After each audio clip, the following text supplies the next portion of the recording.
જય શ્રી કૃષ્ણ.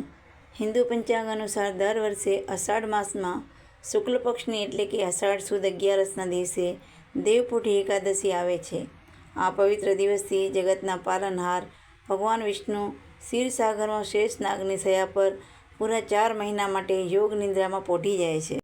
આ 4 મહિનાના સમયગાળાને ધાર્મિક ભાષામાં ચાતુર્માસ કહેવામાં આવે છે, જેમાં કોઈ પણ પ્રકારના માંગલિક કે શુભ કાર્યો કરવામાં આવતા નથી.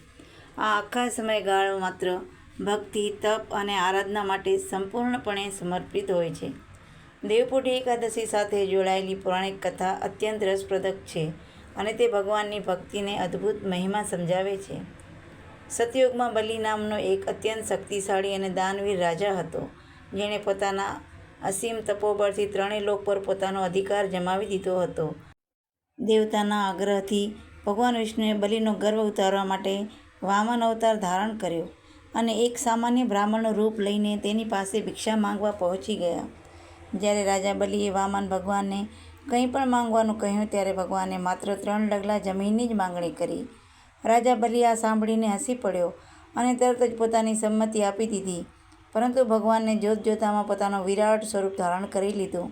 તેમણે પોતાના માત્ર 2 જ ડગલામાં આખી પૃથ્વી અને આકાશ માપી લીધા અને હવે 3જા ડગલા માટે કોઈ જગ્યા જ ન બચી. ભગવાને ગર્જના કરતાં પૂછ્યું, હે રાજન, મેં ડગલા સમગ્ર બ્રહ્માંડ માપી લીધું છે, તો હવે 3જું ડગલું ક્યાં મૂકું? ત્યારે રાજા બલિને તરત જ સમજાઈ ગયું કે આ કોઈ સામાન્ય બ્રાહ્મણ નથી, પણ સ્વયં સાક્ષાત નારાયણ છે. તેણે અત્યંત નમ્રતાથી 2 હાથ જોડીને કહ્યું, પ્રભુ, મારું મસ્તક હજુ બાકી છે. આપ આપનું 3જું ડગલું મારા મસ્તક પર મૂકો. ભગવાને પ્રસન્ન થઈને 3જું ડગલું તેના માથા પર મૂક્યું અને બલિને હંમેશા માટે પાતાળ લોકનો રાજા બનાવી દીધો. બલિની આ અનોખી ભક્તિ અને સમર્પણથી અત્યંત પ્રસન્ન થયેલા ભગવાને તેને પોતાના મનગમતું વરદાન માંગવા કહ્યું.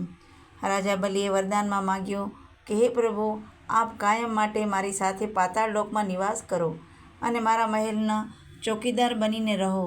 ભક્તને આધીન એવા ભગવાન નારાયણે પોતાના ભક્તની આ શરત હસતામુખે સ્વીકારી લીધી અને તેઓ પાતાળમાં જ રહેવા લાગ્યા. માતા લક્ષ્મી વૈકુંઠમાં ભગવાનની રાહ જોઈને વ્યાકુળ થઈ ગયા હતા. તેથી તેમણે એક સુંદર યુક્તિ વિચારી અને પાતાળલોક પહોંચી ગયા. તેમણે રાજા બલિને હાથે રક્ષા પોટલી બાંધી અને પોતાનો ભાઈ બનાવ્યો અને ભેટ સ્વરૂપે ભગવાન વિષ્ણુને પાછા માંગી લીધા. બલિએ ખૂબ જ ખુશીથી ભગવાનને મુક્ત કર્યા, પણ ભગવાને પોતાના પરમ ભક્તને જતાં જતાં એક વચન આપ્યું. ભગવાને સ્મિત કરતાં કહ્યું, હે બલિ, હું દર વર્ષે અષાઢ સુદ એકાદશીથી કારતક સુદ એકાદશી સુધી 4 મહિના તારી પાસે પાતાળ લોકમાં નિવાસ કરીશ. ત્યારથી જ અષાઢી એકાદશીને દેવપોઢી એકાદશી તરીકે ઉજવવામાં આવે છે અને ભગવાન પૃથ્વીનો કારોભાર શિવજીને સોંપીને યોગ નિંદ્રામાં જાય છે. આધ્યાત્મિક દ્રષ્ટિએ જોઈએ તો દેવપોઢી એકાદશી એ માત્ર ભગવાનના સુવાનો ઉત્સવ નથી, પણ મનુષ્યના જાગવાનો અને આત્મખોજ કરવાનો શ્રેષ્ઠ સમય છે. જ્યારે બ્રહ્મ પ્રકૃતિ ચોમાસાના કારણે ધીમી અને શાંત હોય છે, ત્યારે મનુષ્યએ પોતાની અંતર યાત્રા શરૂ કરવી જોઈએ. આ 4 મહિના દરમિયાન ઉપવાસ, સત્સંગ, મૌન અને ધ્યાન કરવાથી મનુષ્યના આત્માની સાચા અર્થમાં શુદ્ધિ થાય છે. આ દિવસે વહેલી સવારે સ્નાન કરી સ્વચ્છ વસ્ત્રો ધારણ કરીને ભગવાન વિષ્ણુને ષોડશોપચાર પૂજા કરવાનો વિશેષ મહિમા આપણા શાસ્ત્રમાં વર્ણવવામાં આવ્યો છે. ભક્તો તુલસીદળ, પીળા પુષ્પો અને ચંદન અર્પણ કરીને ભગવાનની આરતી ઉતારે છે અને પોતાના જીવનને સુખાકારી માટે સાચા હૃદયથી પ્રાર્થના કરે છે. આમ દેવપોઢી એકાદશી માત્ર એક ધાર્મિક તહેવાર પૂરતો સીમિત નથી, પરંતુ તે પરમાત્મા સાથે અનુસંધાન સાધવાનો એક સુવર્ણ અવસર છે. ભક્તિ અને સમર્પણના આ પવિત્ર તહેવારમાં દરેક જીવે પોતાના અંતરાત્માને જાગૃત કરીને સાચી શાંતિ શોધવાનો પૂરો પ્રયાસ કરવો જોઈએ. કારણ કે જગતના પાલનહાર ભલે યોગ નિંદ્રામાં પોઢી જાય, પરંતુ તેમની દિવ્ય કૃપાદ્રષ્ટિ હંમેશા તેમના સાચા ભક્તો પર અવિરત વરસતી જ રહે છે. એકાદશીનું મહાત્મ્ય અને કથા.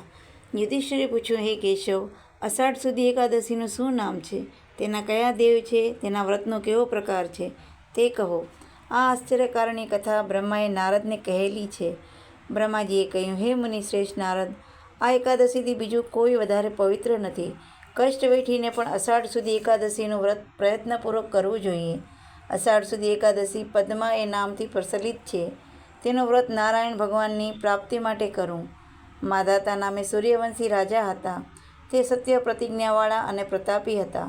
તે ધર્મથી પ્રજાનું પાલન કરતા તેની પ્રજા ધન ધાન્યથી સમૃદ્ધ હતી. પછી કોઈ એક વખત પાપ કર્મ ફળ ભોગવવાનો વખત આવ્યો. ત્યારે રાજ્યમાં પણ વર્ષો સુધી વૃષ્ટિ થઈ નહીં. તેથી પ્રજા ભૂખે મરવા લાગી. પ્રજા સાથે મળી રાજા પાસે આવી કહેવા લાગી, મેઘરૂપી નારાયણ જ વૃષ્ટિ કરે છે, માટે સઘળાને સુખ થાય તેવો ઉપાય કરો. રાજા બોલ્યા, તમારી વાત સત્ય છે. અન્ન બ્રહ્મમય છે. સઘળા પ્રાણીઓમાં અન્નથી તૃપ્ત થાય છે. આમ પ્રજાના હિત માટે માધાતા રાજા ઘોર વનમાં જઈને મુનિઓના આશ્રમમાં ફરવા લાગ્યા. ત્યાં બ્રહ્માના પુત્ર અંગિરા ઋષિના દૂરથી દર્શન થવાથી રાજા ઘોડા ઉપરથી ઉતરી હાથ જોડીને વિનયથી ઊભા રહ્યા. તેને જોઈ મુનિએ આશીર્વાદ આપ્યા અને રાજાને કુશળ સમાચાર પૂછ્યા. ત્યારે રાજા પણ પોતાના આવવાનું કારણ મુનિરાજને કહેવા લાગ્યા. રાજાએ કહ્યું, હે ભગવાન, હું ધર્મથી પૃથ્વીનું પાલન કરું છું, છતાં પણ મારા દેશમાં વૃષ્ટિ થતી નથી, તો પ્રજાના યોગક્ષેમના ઉપાય બતાવો. ઋષિએ કહ્યું, હે રાજન, આ સતયુગમાં ધર્મ 4 પગવાળો છે. આ યુગમાં બ્રાહ્મણને તપ કરવાનો અધિકાર છે, છતાં અન્ય કોઈ તપ કરે છે, માટે વૃષ્ટિ થતી નથી. રાજા કહે, તો પણ વ્રત કહો, જે કરવાથી ઉપદ્રવ શાંત થાય. ઋષિએ કહ્યું, હે રાજન, અષાઢ માસના શુક્લ પક્ષની પદ્મા એકાદશીનું વ્રત કરો. આ એકાદશી સર્વ સિદ્ધિ આપનારી છે અને સર્વ ઉપદ્રવનો નાશ કરનારી છે, માટે તમારી સઘળી પ્રજા સહિત વ્રત કરો. પછી જ્યારે અષાઢ માસ આવ્યો ત્યારે રાજાએ સઘળી પ્રજાની સાથે આ પદ્મા એકાદશીનું વ્રત કર્યું. તેથી તેના દેશમાં વૃષ્ટિ થઈ અને પૃથ્વી જળમય થઈ. સારી રીતે અનાજ પાક્યું. એવી રીતે વિષ્ણુના કૃપાથી સઘળી પ્રજા સુખી થઈ. આ કથાના પાઠથી અથવા સાંભળવાથી સઘળા પાપો દૂર થાય છે. એવી રીતે બ્રહ્માંડ પુરાણમાં અષાઢ માસના શુક્લ પક્ષની પદ્મા નામની એકાદશીનું મહાત્મ્ય કહેલું છે. જય શ્રી કૃષ્ણ.